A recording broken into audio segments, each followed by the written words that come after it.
Keeping kayfabe has been a tradition in professional wrestling since its inception. The more realistic it looks, the better it's received. To keep it this way, wrestlers would keep kayfabe to the point where the fact that wrestling outcomes were scripted was a dirty little secret. It's an illusion that's all but disappearing now, though, with shows like Ride Along absolutely shattering it, but with it still being very much part of the televised product, there are still some instances outside of it where WWE still wants us to believe. I'm Ben from What Culture, and here are 7 completely unnecessary times WWE keeps kayfabe. Number 7. In WWE Studios Movies. Nowadays, WWE Studios have become a company that mostly badly puts out bad direct-to-DVD movies to a bad reception because they're bad. Now, there may be royalty payment reasons for having the wrestlers billed that way, but most likely, WWE Studios uses the gimmick names because that's the brand that the audience identifies with. Still though, if you see Brodus Clay as starring in a film, you're probably going to avoid it in a way you might not have if it had his real name. Interestingly though, Triple H is billed as Paul Levesque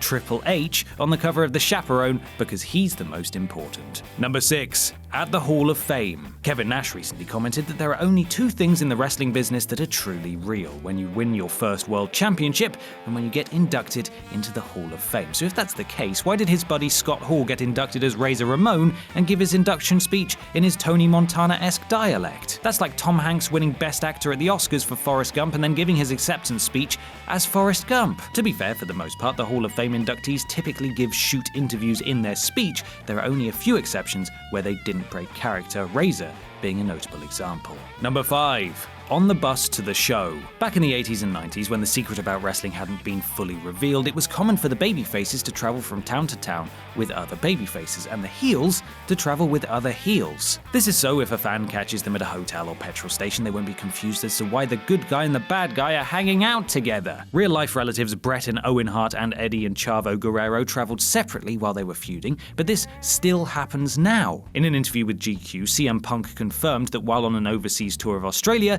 the heels and the faces traveled on separate buses, which sounds very expensive. Number 4. On Total Divas. We can all agree that Total Divas is amongst humanity's worst crimes as a species, but for the purpose of this video, let's talk about their weird kayfabe. The first season did a rather good job of introducing the real names behind the then divas. When Cameron was introduced as Ariane, Naomi was introduced as Trinity, and Daniel Bryan was introduced as Bryan Danielson. In the second season, when Summer Rae joined the show, she was called Summer Rae, not Danielle. Subsequent editions of Rosa Mendez, Alicia Fox, and Paige had them going by their gimmick names too, and isn't that just confusing and pointless? On the season finale of a season I don't know the number of because I refuse to Google it, the main storyline explored a legitimate past between Dolph Ziggler and Nikki Bella, and they mostly referred to Dolph as Nick, his real name. Every now and then, however, Brie would call him Dolph, which is so stupid. Number 3. Backstage at shows. Reportedly, backstage at WWE shows, stagehands and other support personnel are directed to refer to the wrestlers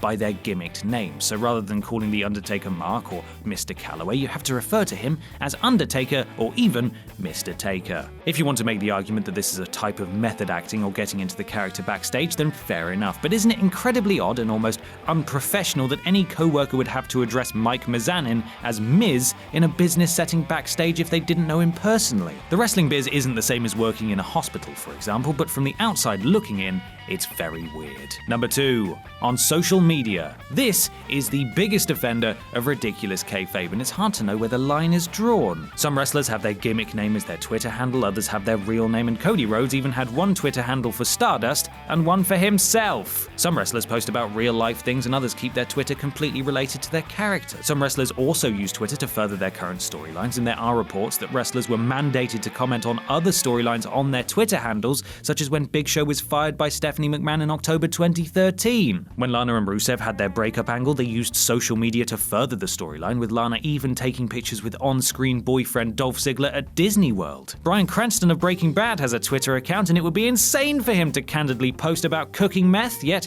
in the wacky world of professional wrestling, this is the norm. Number 1. In real life. This is probably the most accepted and understood way of keeping kayfabe outside the arena, but also seems like the most asinine. Wrestlers, for the most part, are expected to keep kayfabe in public 24 hours a day. They are WWE ambassadors outside the ring, and whether it's on the street, in an airport, or at a restaurant, they are still considered to be superstars. In no other entertainment medium is a performer still considered to be a performer when they're no longer performing. If you run into a wrestler on the street or at a restaurant and you want to talk to them, what do you call them by? If you see Seth Rollins, do you call him Colby? And how will he react if you call him Colby? Some wrestlers see it as an insult to be called by their real name by people who don't know them personally. CM Punk seemed bemused on Colt Cabana's podcast as he pondered his transition into life as Phil Brooks after more than 10 years being CM Punk, and both men openly questioned whether he should be referred to as Phil or Punk out in public. When the lights and camera are on, they perform as characters that are either amplified versions of themselves or somebody different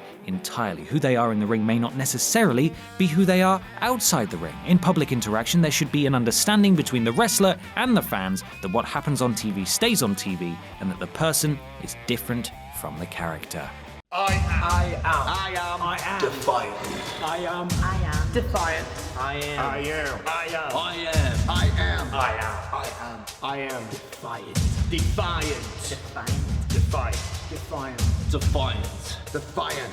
I am defiant. I am defiant. I am the villain.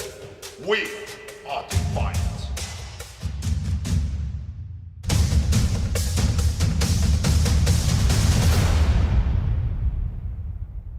Hey guys, thanks for making it to the end of the video. Aren't you a star? Don't forget to subscribe below, and also the people who made this video, they're right here, so go and follow them and give them some love. If you want to see more content, there's probably some stuff flowing up above my head. Why not check it out? It could be fun. I'm not your dad.